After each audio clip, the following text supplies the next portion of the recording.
What's up, y'all? This be your boy Scotty, and you're watching my review on the Real Housewives of Atlanta. Forgot what episode it is, so let's just get into it.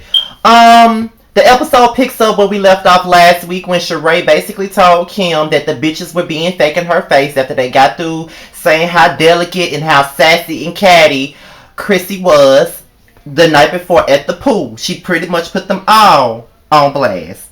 And so yeah, my thing about it is they all played a part in that shit. You know what I mean? Like, of course, I did not like how Kenya brought up the rumors of saying that they call him Chrissy and all that bull, who shot John bullshit that she said. However, they all played a part in it.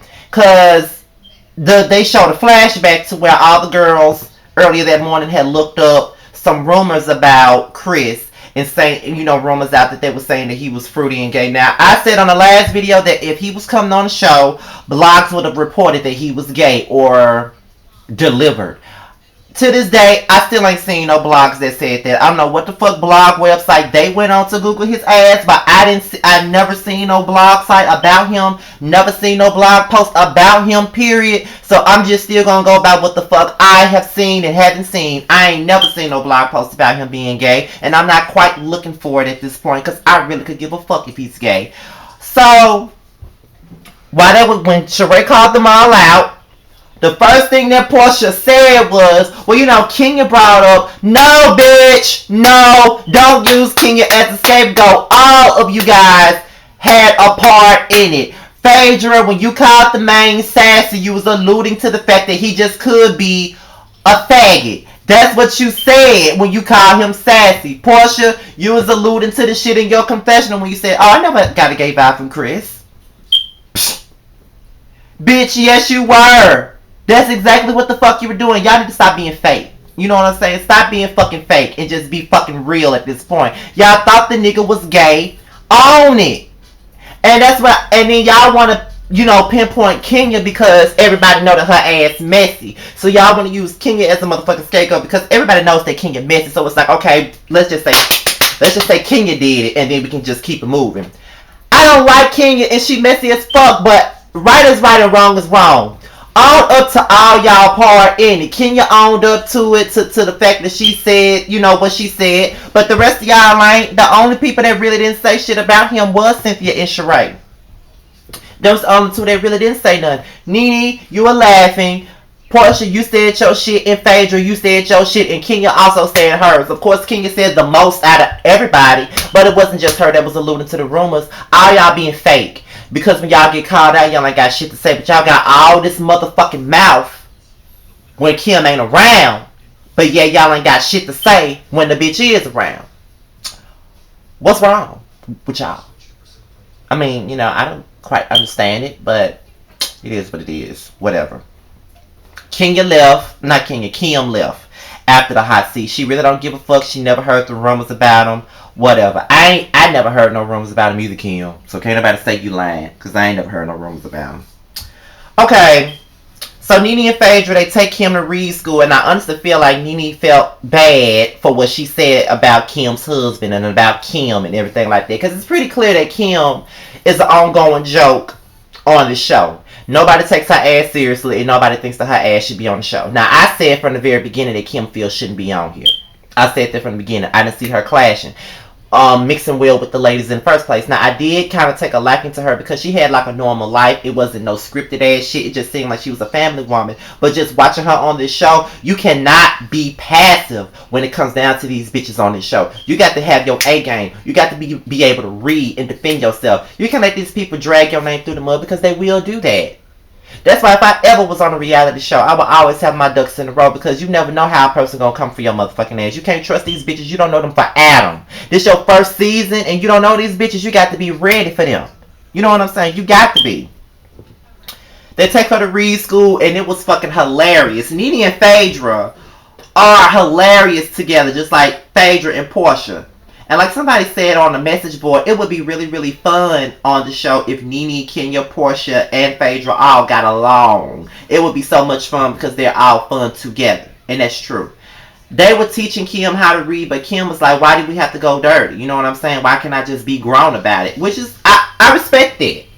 I respect it. But when you with a group like this, you got to be dirty just like them bitches is. You can't let them see your ass nice and, holidays and Care Bears and all of this bullshit. You can't let them know that you nice and all that. You can't let them know that. Because they're going to take that and run with the shit.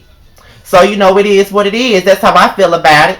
And that's just what it is. I understand you want to be grown about it. I'm not going to say no woman on this show should be grown about their situations. There's nothing wrong with you being grown about your situation. However, at some point, enough is a fucking enough, and you got to defend yourself.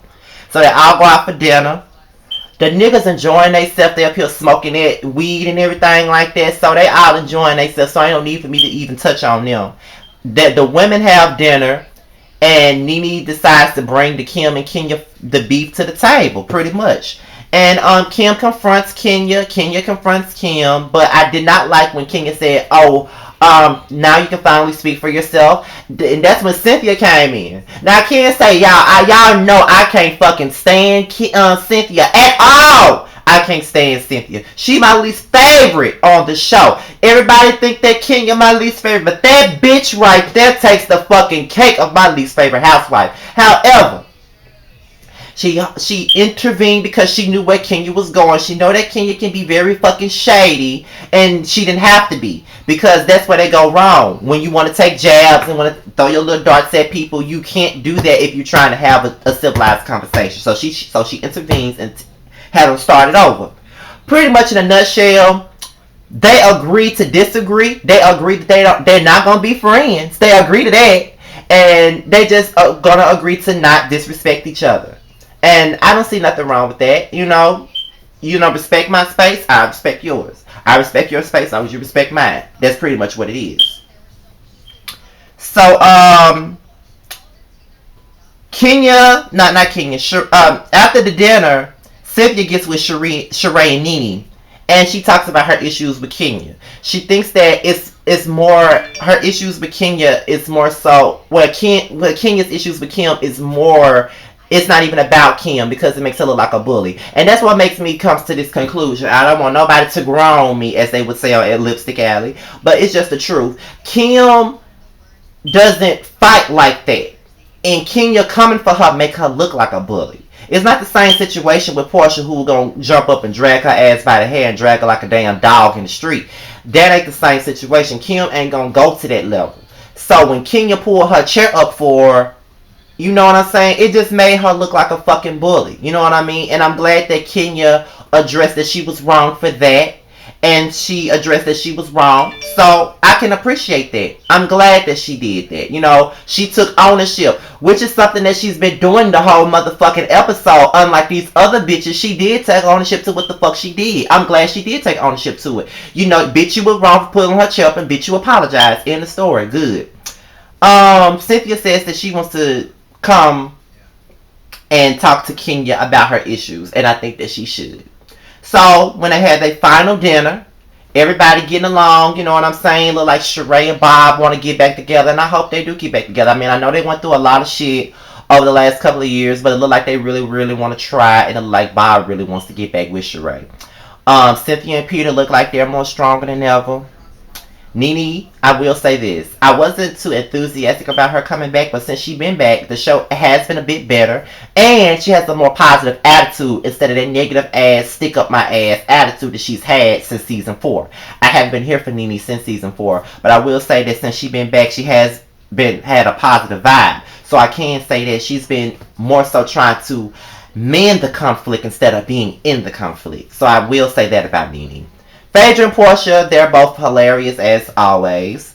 And it was pretty cute, but Cynthia put her issues out with Kenya on the line. And Kenya apologized to her. So this is like the first time I can honestly say that Kenya has owned up to her shit, because most of the time I don't feel like she owns up to it. But on this particular episode, she owned up to her rumors, to the rumors that she put out about Chris.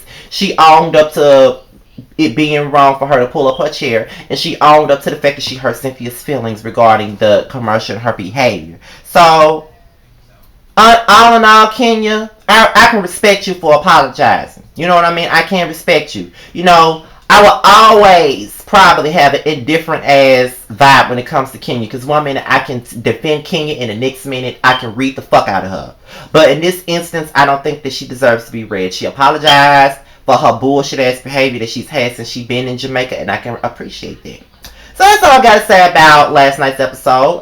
Be on the lookout for Love and Hip Hop and my K Michelle My Life review later on tonight. I'm out of here, you guys, and I'll see y'all later. Deuces, bye. Oh shit! I'm just straight up stealing Justin J shit. Let me just let me just take that back. Bye, y'all. I'm out of here. Bye.